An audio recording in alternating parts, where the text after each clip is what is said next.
Hey, it's Krista with WTI. I recently had the pleasure of using the Black+Decker Cordless Electric Kettle, and let me say, it really made a positive impression. First off, the premium honeycomb textured finish and the stainless steel accents give it a sleek, modern look that really elevates the aesthetic of the countertop.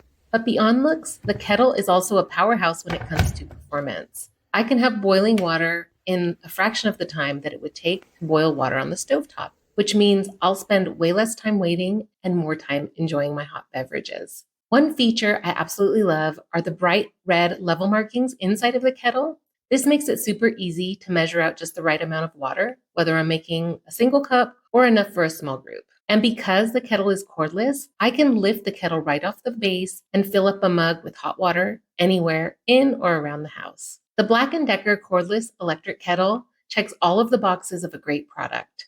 It's easy to use, efficient, and stylish. I really couldn't ask for more in a kettle.